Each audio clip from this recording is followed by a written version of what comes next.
Welcome back to my YouTube channel. Make sure to like and subscribe to the channel for more interesting stories like these. Now, let's get into today's story video. AITA for not paying for my husband's hospital bill. The 3 years that I have been married to my husband, male 36, have been difficult, and it has been a difficult 3 years for us. We do not pool our resources, and we each make an equal and direct contribution to the costs of running the home. His zeal for being respected extends to his handling of money, which means I should refrain from asking him for money to pay personal expenses, and he should refrain from asking me for money. Set aside some money for the times when you need to have something done quickly. Recently, I went shopping for a dress to wear to my sister's wedding, but I did not have enough money on me to complete my purchase at the time.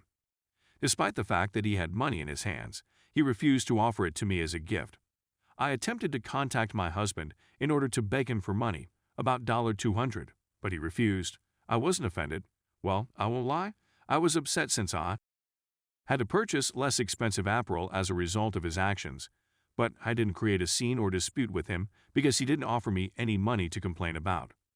The injury had occurred just a few weeks ago. It was not life-threatening, but his knee was in awful shape and was rapidly deteriorating. He needed surgery immediately.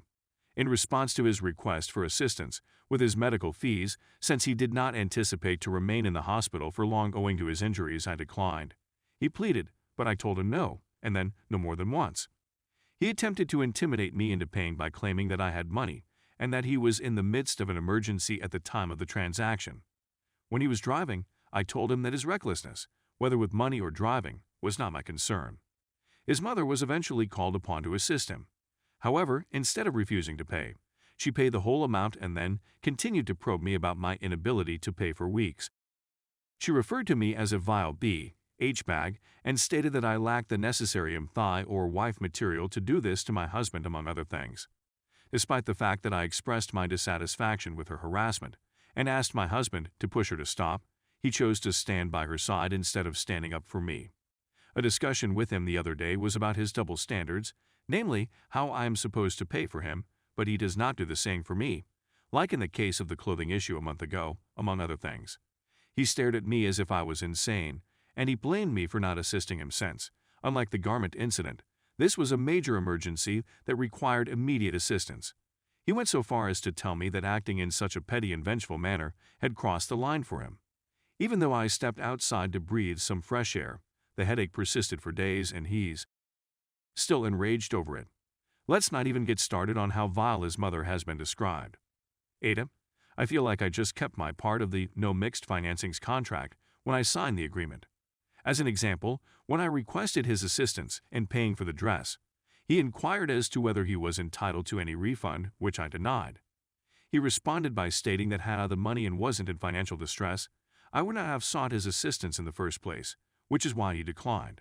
He did, however, promise to reimburse me for the time I spent assisting him with the medical expenditures he had incurred. Story 2. AITA for ruining Thanksgiving. I met my partner, 30 male, 3 years ago when I was 30 years old. He had been with his high school sweetheart before I arrived. They were no longer in love and decided to divorce. We started dating a year after that. His mother, on the other hand, was heartbroken by the situation. As a sympathetic observer, I concluded that she needed more time to get to know me. It was almost as if the ex had grown up with them and was regarded as a part of the family. The first year of our relationship, his mother would refer to me by my ex name, husband's, which made him upset and made him demand that she be more gracious. She brushed it off, stating that it was just a habit of hers at the time. After that, she started to pronounce my name incorrectly. Janet, rather than Jenny, is used as a fictitious name for the purpose of the story. I tried to correct her a few times, but she seemed to take pleasure in causing me pain, so I ultimately ignored her. We were invited to a BBQ at the home of my boyfriend's older sister a few weeks before Thanksgiving, and we were thrilled to accept the invitation. I was in the kitchen with my boyfriend's mother, 2 sisters, and one of their husbands when the incident occurred. The eldest sister then explained to her husband how my boyfriend had complimented my food and the mother was paying attention. Of course, she said, "Why don't we assign Janet the task of preparing the Thanksgiving turkey this year?"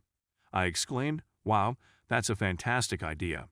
As the sisters giggled and exchanged glances, I didn't tell my partner about what had happened since I was embarrassed. His mother hosted a traditional wine and dessert dinner on Thanksgiving Day, which we enjoyed together. Everyone, including her, was taken aback. What? I was perplexed. I was under the impression Janet was going to bring the turkey. We were escorted out after yelling and sobbing. My lover is so dissatisfied with me that he hasn't spoken anything to me since. To be very honest, I feel the game is done. But I don't feel I've done anything incorrectly. Is it true that I said that? Update. I'm not sure where to begin, but I'd want to express my admiration by saying WOW. Had not anticipated receiving such a large amount of support. Thank you for making the NTA available. Instead of repeating the last line, I'll answer some questions before releasing the next version of Windows. Thanksgiving dinner is traditionally served at the mother-in-law's oldest daughter's home since they have the biggest dining rooms, F32. In most cases, it is the same people that bring the same dishes, and this has been the case for many years. My mother-in-law will be in charge of the turkey, my boyfriend will be in charge of the sweets, and so on and so forth. I'm not sure whether they phoned each other to see how they were doing. In the past, I've attended one with my partner, and we've taken dessert with us. There is no direct contact between my MIL and myself. If you look at my text conversation with her, it seems like I'm that oddball that pops into your DM every now and then with a hello, except when I send birthday wishes or Christmas/Easter wishes, etc. She never talked to or about me, not even while she was with her lover. And even when I was in the same room as her, she would refer to me in the third person when she was speaking to or about me.